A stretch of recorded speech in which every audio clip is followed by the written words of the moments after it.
கோவக்காய் கரம்பதும் சாத்துமதும் பண்ண போகிறா. Full video. இப்போ வந்து எண்ணெய் வச்சுட்டேன்.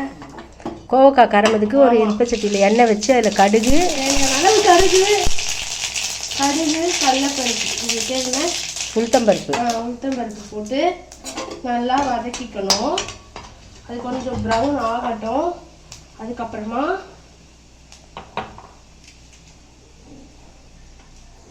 அப்புறம் மஞ்சப்பொடி கொஞ்சம் சேர்த்துக்கிட்டு அதுக்கப்புறம் அது கூட நான் பெருங்காயம் போட்டுப்பேன். போட்டுட்டு நல்லா இதுவாகணுமே கோவக்காய் நான் ரவுண்டாக இந்த வாட்டி கட் பண்ணி வச்சுருந்தேன். எங்கள் அம்மா இந்த மாதிரி பண்ண மாட்டா. நான் எனக்கு இந்த மாதிரி பண்ணாதான் பிடிக்கும். கோவக்காய் சேர்த்துருவேன்.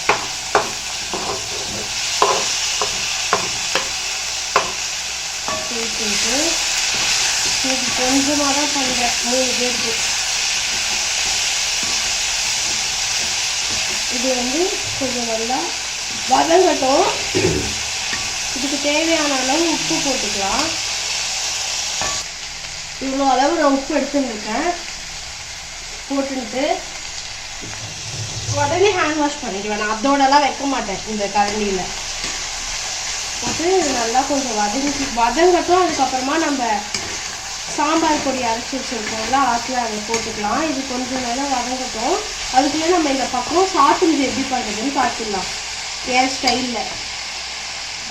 சௌமி ஆற்றுல இருந்தான்னா பாதி நாள் அவள் தான் தளிகை பண்ணுவாள். அனன்யா இருந்தாலும் அவளோட தேங்காய் தொகையில் எங்களுக்கு அடிக்ட்டு. தேங்காய் தொகையில் நாங்கள் பண்ணுவோம். அது மாதிரி அனன்யா அரைச்ச தேங்காய் தொகையில் ரொம்ப நல்லாயிருக்கும். சௌமி பண்ணால் சாத்துமுதவ அப்பாவுக்கு ரொம்ப பிடிக்கும். நல்லா பண்ணுவாள். இவள் 2 பேரும் ஆற்றுல இருந்தாக்கா கண்டிப்பாக அவள் தான் தளிகை பண்ணுவாள். நான் வந்து இன்றைக்கி என்ன தளிகைக்கு மட்டும் போஸ் கொடுக்க வந்துடுவேன். பாதி நாள் அவள் தான் பண்ணுவாள். எனக்கு கால் முடியாதுன்றதுனால. அதனால் யாருமே 2 பேரும் பண்ணுவாளான்னு கேட்காதீங்க. ஆற்றுல அவள் இருந்தால் அவள் கண்டிப்பாக பண்ணுவாள். இப்போது சௌமி வந்து சாத்துமுது பண்ண போகிறா. அது எப்படி பண்ணுறான்னு பார்க்கலாம். இப்போது கொஞ்சம் சாத்துமுதுக்கு தேவையான அளவு தண்ணி எடுத்து வச்சுருக்கேன். ஓகேவா? நெக்ஸ்ட்டு வந்து இந்த புளி இருக்குல்ல, அரைநெல்லிக்காய் சைஸு புளி வந்து ஊற போட்டிருக்கேன்.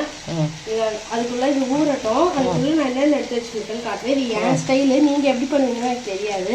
ஆனால் இந்த மாதிரி நீங்கள் ட்ரை பண்ணி பாருங்க, நல்லா வரும். ஒரு தக்காளி நல்லா வாஷ் பண்ணி வச்சுருக்கேன். ஓகே. நெக்ஸ்ட்டு வந்து உப்பு வந்து அதில் அதிகமாக எடுத்துக்கிட்டு இந்த தட்டில் வச்சுருக்கேன். கருவேப்பிலை, கொத்தமல்லி, அப்புறம் பெருங்காயம் யூஸ் பண்ணுவேன். மஞ்சப்பொடி கொஞ்சம் போட்டுட்டு மீதி பண்ணும்போது நான் காட்டுறேன். அதுக்குள்ளே புளி வந்து நல்லா ஊறிருக்கு. அதுக்கு முன்னாடி கையை வாஷ் பண்ணிடுங்க. ஹைஜீன் முக்கியம் கண்டிப்பாக. அதுக்கப்புறம் இது நல்லா கரைச்சி புளி சக்கையை மட்டும் வெளில எடுத்துடலாம் நம்ம. ஓகேவா? க்ளோஸ் வச்சாச்சு. சில பேர் இது போட்டும் சாத்துமுது பண்ணுவா, சில பேர் பண்ண மாட்டா. நான் அந்த மாதிரி பண்ண மாட்டேன். இது போட்டாச்சு. நெக்ஸ்ட்டு இது இருக்குது பாருங்க, தக்காளி. அதை நான் கையாலே கட்லாம் பண்ணிக்க மாட்டேன். கையாலே நல்லா எப்படி பாருங்க, தெரியுதா? கையால் கசக்கினா தான் நல்லாயிருக்கும் சாத்துமுதுக்கெலாம். ஆமாம், நல்லா நான் வந்து பீஸாக ஆக்கிடுவேன் கையாலே. இந்த மாதிரி தெரியுதா? இப்படி காட்டுமா? தெரியுதுடி. போட்டுட்டு நெக்ஸ்ட்டு வந்து இந்த மாதிரி ஆயிடுதா. நெக்ஸ்ட்டு வந்து மஞ்சள் பொடி சேர்த்துக்கணும். கொஞ்சம் மஞ்சள் பொடி, அப்புறம் இதில் கொஞ்சம் பெருங்காயம் சேர்த்துப்பேன். என்னோட சீக்ரெட்டே வேறு. இதில் கொஞ்சம் பெருங்காயம் சேர்த்துக்கிட்டு இப்போது நம்ம ஆற்றுலேயே சாப்பிட்ற பொடியை அரைச்சி வச்சுருக்கேன் அம்மா. அதுலேருந்து நான் போடுற அளவு மட்டும் பாருங்கள். பொடி எங்கள் அம்மா 2 ஸ்பூன் போடுவாள். எனக்கு அது சுத்தமாக பிடிக்காது. நான் இதில் 1/2 ஸ்பூன் தான் போடுவேன். 1/2 ஸ்பூன் சாம்பார் பொடி அரைச்சி வச்சுருக்கோம் பார்த்தீங்களா, அதில் ஒரு 1/2 ஸ்பூன் போடுவேன். போட்டுட்டு குஞ்சாப்பாட்டி இப்படி தான் பண்ணுவாள். சாம்பார் பொடி போட்டு கடுகு கருவேப்பிலை தாளிச்சோன்னா அவ்வளோ நல்லாயிருக்கும் அந்த சாத்துமுது. பாட்டி இன்னொன்று சொல்கிறேன், அவாவா கைமணம்னு ஒன்று இருக்குது. டெய்லி நானே பண்ணி சாப்பிட்டா எனக்கு போர் அடிக்கும். யாராவது ஒருத்தர் பண்ணி போட மாட்டாளா அப்படின்னும் போது சௌமி, அனன்யா, எங்கள் அக்கா அக்கா யார் வந்தாலும் அவளை சமைக்க விட்டுருவேன். சூப்பராக தளிகை பண்ணி போடுவா. தேவையான அளவு உப்பு போட்டு வச்சு போட்டுட்டு இப்போது அடுப்பில் ஏற்றிடலாம். பார்த்து. இப்போ அடுப்பில் வச்சாச்சா, இது நல்லா நுரைச்சி வரட்டும். அதுக்குள்ளே இந்த சைடு பாருங்க கொஞ்சம் நல்லா வெந்துச்சு. கரமது நல்லா வெந்துருச்சு. நல்லா சுருள வதக்கணும் கோவக்காவை. அதான் இப்போ நல்லா ஃப்ரை ஆகிறதுக்கு நான் 1 ஸ்பூன் அளவு ஆற்றுல அரைச்ச சாம்பார் பொடி, மல்டி பட்டர் பொடி. ஆமாம், மல்டி பொடி போதும், நிறையாவும் வேணாம். இது வந்து நான் இந்த பொடியை வந்து குழம்பு பொடி வந்து குழம்பும் பண்ணுவேன், பருப்பு குழம்புலையும் போடுவேன், கரமது வதக்கல்கெல்லாமும் போடுவேன். ரொம்ப நல்லா ஆகிடும் இந்த பொடி. போட்டு ரோஸ்ட் ஆகிடும் நல்லா நமக்கு.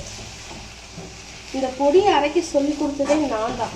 அப்போது சாத்துந்து பாருங்க செம்மையாக ரெடியாக எடுத்து இப்போ இதை எடுத்து கீழே வச்சுட்டு ஆஃப் பண்ணிக்கலாம். இது பண்ணணும், எடு ஆஃப் பண்ணிவிட்டு நல்லா நுரைச்சி கொதிக்க வந்துடுது. நம்ம இப்போ நெக்ஸ்ட்டு வந்து இது அது திரும்ப அரைக்கலாம்.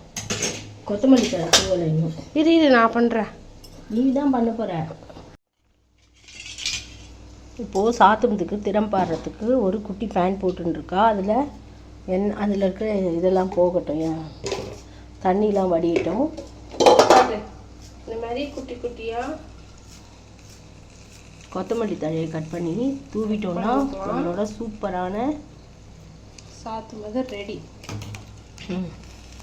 தூவியாச்சு. எல்லாத்துலேயும் ஹைலைட்டே கொத்தமல்லி தழை தான். இப்போ என்னோட டெக்னிக் நெய்யா எண்ணெயா? எண்ணெய் தான், நெய் வேணாம். சாத்துறதுக்கு இதில் கொஞ்சோண்டு எண்ணெய் இது குத்துறா, எண்ணெய் போதுமா? இந்த எண்ணெய் கொஞ்சமாக குத்திருக்கிய போதுமா? போதும், கொஞ்சம் ஆயில் தான் சேர்த்துக்கணும். கடுகு சொல்லு. கொஞ்சம் இது நீ தான் சொல்றியே. கடுகு நீ தானே பண்ணுற. சீரகம் மேலேயே அடிக்கிறது. இதில் என்னோடதுல இதுலேயும் நான் வந்து இது ஆட் பண்ணுவேன், பெருங்காயம். செம்ம டேஸ்ட்டாக இருக்கும், ஹைலைட்டாக இருக்கும், வாசனையாக இருக்கும். காஞ்ச மிளகா வாசனையாக இருக்கும். போட்டு இப்போ ஆஃப் பண்ணிடுங்க சார். இப்போ இதில் சாத்துமில் ஆட் பண்ணிட்டு குழுக்கரண்டி எடுத்துக்கோ. இல்லை இதுவே போட்டு இதில் இருக்கிறத வேஸ்ட் பண்ணாமல் கிட்டக்க வந்து காட்டுமா. அவ்வளோதான், சூப்பராக ரெடி ஆகிடுச்சு நம்ம சாத்துமது. இப்போ காரமது இந்த பக்கம் மூடி வச்சு தடிக ஆயின்றிருக்கு, திறந்து பார்க்கலாம். வெந்துட்டு நல்லா வெந்துட்டு ரோஸ்ட் மட்டும் ஆகட்டும். குடும்பமே பார்க்கலாம்.